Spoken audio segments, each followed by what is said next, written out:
Let's read, eat, drink, and be lucky. Who can be the key to ensuring a good game?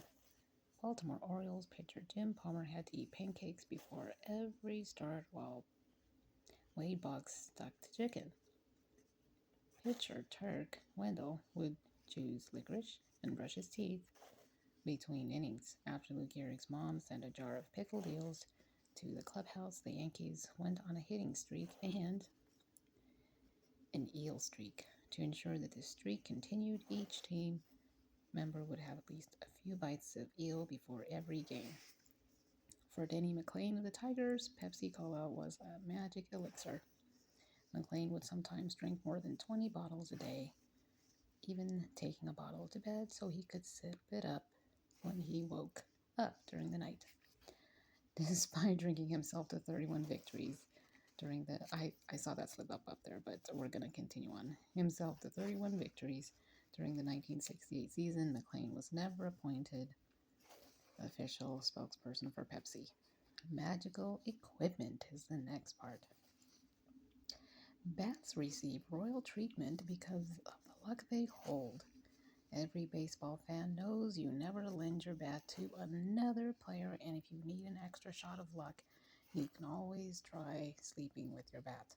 Some players would make an annual trip to Hillerich and Bradsby Company in Louisville, Kentucky, to ensure that their bat was lucky. Both Ted Williams and Al Simmons would roam the warehouse to pick out the perfect piece of wood for their bat.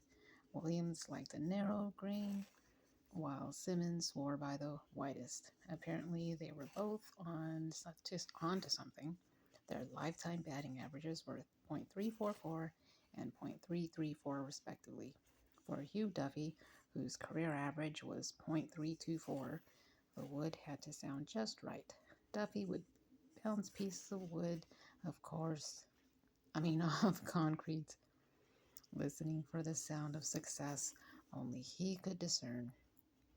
Orlando Cepeda wasn't that particular about wood or sound, just as long as his bats were productive. He would only use bats that had never made an out. Len Dykstra felt the same way about his batting gloves, throwing them away if he failed to get a hit in a single at-bat. Since Mark the Bird Fidryk was a pitcher, it seems logical that he centered his superstitions around the pitcher's mound. In addition to playing with the dirt, Fidryk would talk to the ball before a pitch. Next section, don't go changing.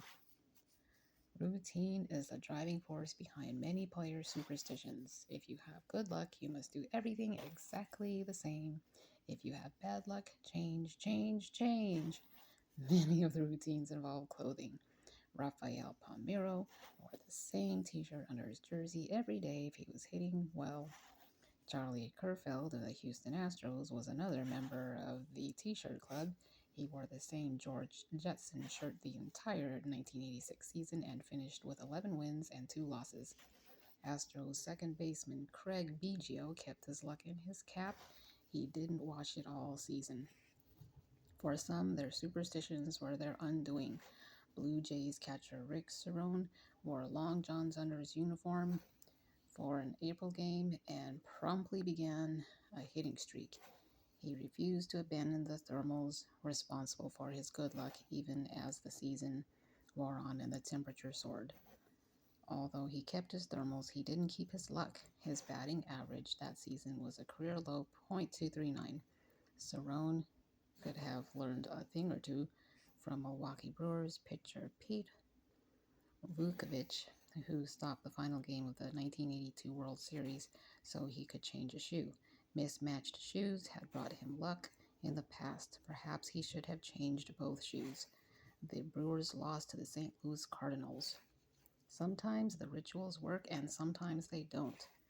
But that doesn't stop players from believing in the old ones and creating new ones. After all, you never know. Hey, batter, batter. Is that the same game you ever pitched? Question posed by an anonymous reporter to Don Larson following his perfect game in the 1956 World Series. It was a cross between a screwball and a changeup. It was a screw-up. Cubs reliever Bob Patterson on a lousy pitch hit off him by Cincinnati's Barry Larkin for a game-winning homer. Well, you can't win them all. Connie Mack on his 1916 Philadelphia A's, who went 36-117. I believe the sale of Babe Ruth will ultimately strengthen the team. Red Sox owner Harry Frazee, who in January 1920 sold the greatest player in baseball history to the New York Yankees. I never questioned the integrity of an umpire. Their eyesight, yes. Leo Durocher, nice guys finished last. Alan Sutton saw Theron pitched his initials off today. Lead in St. Louis newspaper, 1920s, as quoted in the pitcher. With this batting slump I'm in, I was so happy to hit a double that I did a tap dance on second base. They tagged me between taps. Frenchie Bordegre of the Brooklyn Dodgers. Age is a question of mind over matter. If you don't mind, it doesn't matter. Satchel Paige, who was 42 during his rookie season in the MLB. All I want out of life is that when I walk down the street, people will say, "There goes the greatest hitter who ever lived." Red Sox slugger Ted Williams said that. A couple of years ago, they told me I was too young to be president and you were too old to be playing baseball, but we fooled them. John F. Kennedy, age 45, to Stan Musial, age 41, at the 1962 All-Star Game. The only man who could have caught it hit it. Sports writer Bob Stevens after Willie Mays belted a drive over the center fielder's head. Throw strikes, the plate don't move. Satchel Paige, strikeout, a celebration of the art of pitching. Maybe a pitcher's first strikeout is like your first kiss. They say you never forget it. Bob Feller, now pitching Bob Feller. Well, Mr. Barrow, Lou Gehrig is badly underpaid. Joe DiMaggio's response when Yankee general manager Ed Barrow told Joe that his 1937 contract demand of $45,000 following his rookie season was higher than what Gehrig was making after 15 years. So I swing, and would you believe it's a bases-loaded home run? I really sped around those bases to get back to the dugout and those candy bars in a hurry. Ron Santo on hitting while having a diabetic reaction. Many baseball fans look at an umpire as a sort of necessary evil to the luxury of baseball, like the odor that follows an automobile. Christy Mathewson. To do what he did has got to be the most tremendous thing I've ever seen in sports. Pee Wee Reese on the rookie season of Dodger team made Jackie Robinson the boys of summer. One of the secrets of the Babe's greatness was that he never lost any of his enthusiasm for playing ball and especially for hitting home runs. To him, a homer was a homer, whether he hit it in a regular game, a World Series game, or an exhibition game. Sports writer Frank Graham on Babe Ruth, the New York Yankees. Baseball's unique possession, the real source of our strength, is the fan's memory of the times his daddy took him to the game to see the great players of his youth. Bill Beek, The Hustler's Handbook. Moonshine and NASCAR are kin. White Lining, Hoach, Mountain Dew, Hillbilly Pup, whatever you called it, it was the lifeblood of the South. It was also illegal, but it was the juice that jump-started NASCAR. Model T for Tripper. Henry Ford was an adamant teetotaler, but without him, the South's illicit moonshine business could never have been so successful. The mass production of Ford's Model T and later his V8 coincided with the dawn of 1920s Prohibition. Southerners demanded bootleg booze, and whiskey trippers were equipped to deliver as many as 100 gallons a night at 30 cents a gallon. To crack down was futile. Local cops often had kinfolk in the biz, and besides, they appreciated corn liquor. as much as anybody else. Despite the end of Prohibition in 1933, moonshine was still in demand. Alcohol was legal, but only from legitimate tax-paying distilleries. Selling untaxed liquor or moonshine was illegal. Moonshine was also cheaper and stronger than the legal stuff. Federal agents were sent in to hunt down the shiners, who knew that speed was their best defense. For an extra leg up, shiners sought the help of whiskey mechanics who souped up V8s by sawing cylinders to boost horsepower and tweak the rear suspensions with heavy-duty springs and steel wedges to keep liquor bottles in place while driving on twisty mountain roads. The next part is called Shiners versus Shiners. Informal races soon cropped up among the shiners to see who had the fastest cars and meanest driving skills. Local entrepreneurs started crashing in by sponsoring races at horse tracks and fairgrounds across the South. The appeal was clear. Until then, car racing was the domain of the American Automobile Association AAA and the wealthy northern elite. But stock car racing's everyman appeal struck driver and race promoter Bill France as a golden opportunity. NASCAR is born.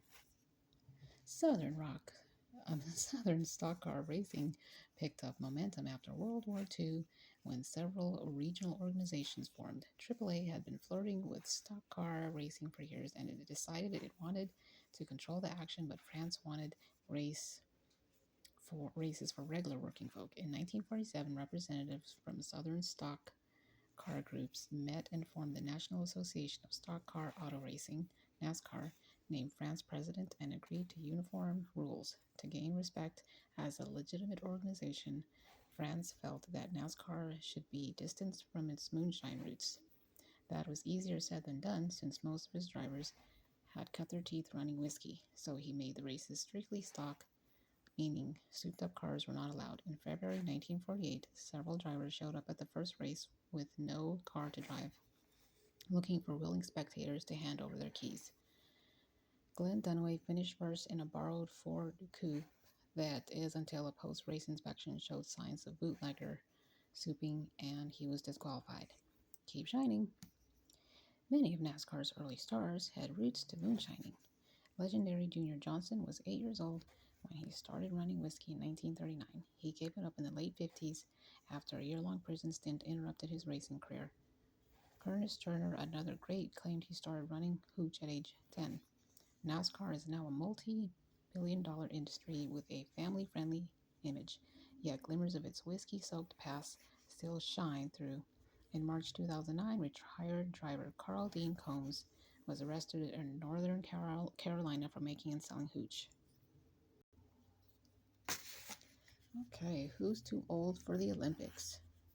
Think of the average Olympic athlete, and the following images likely come to mind: physical perfection, drive, determination, and youth. Not necessarily, it could be just a matter of time before the AARP holds its own Olympic trials.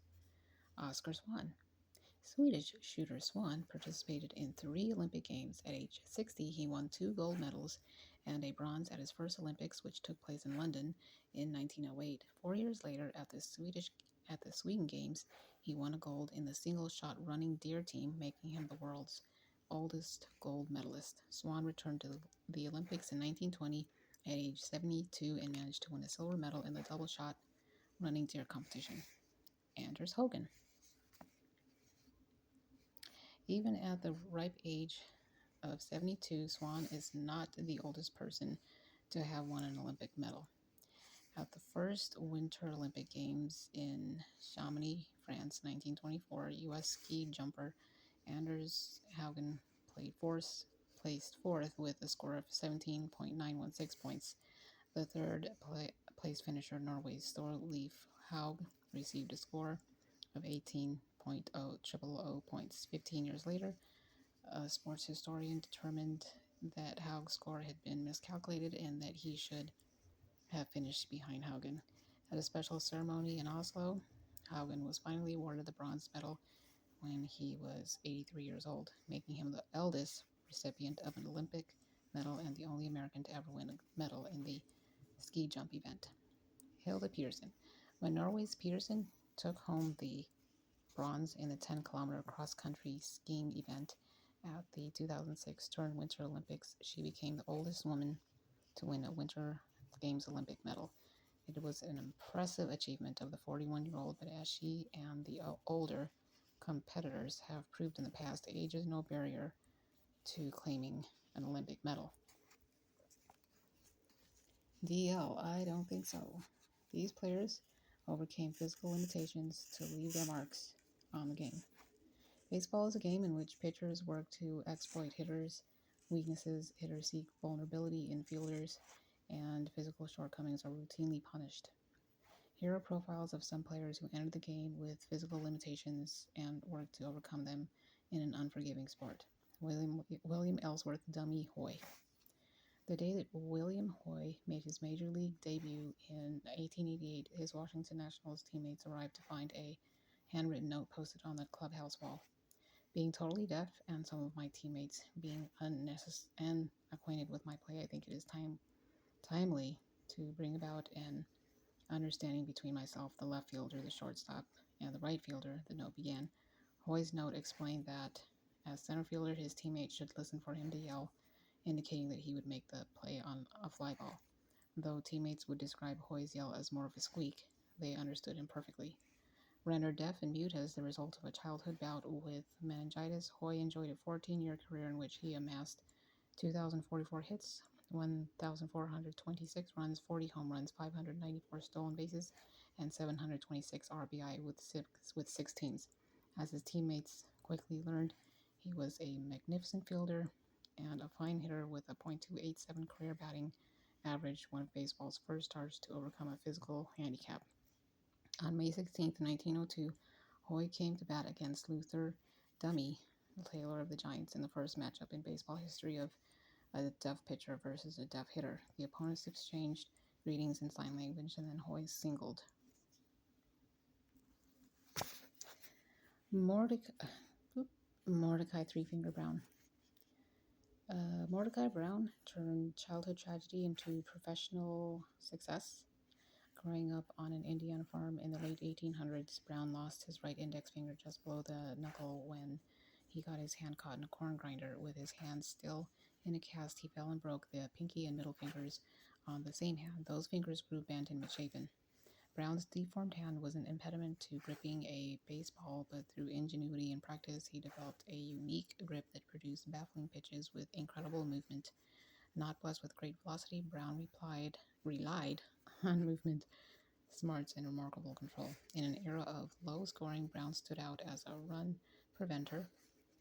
He consistently ranked near the top of his league in fewest walks per innings pitched. Over a 14-year Hall of Fame career, he won 239 games and fashioned an ERA of 2.066, best in the history of baseball, and led the Chicago Cubs to 2 World Championships and 4 National League pennants. Giants ace Christy Mathewson was one of Brown's toughest opponents. The Hall of Famers faced one another 25 times, with Brown winning 13 of the games, including a stretch of 9 victories in a row.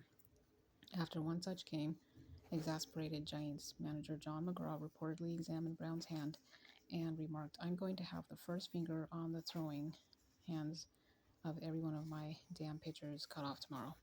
Pete Gray. An accidental fall off a wagon when he was 6 years old cost Pete Gray nearly his entire right arm. As a result, he developed a fierce determination to overcome this obstacle. Gray channeled that determination toward a career in baseball.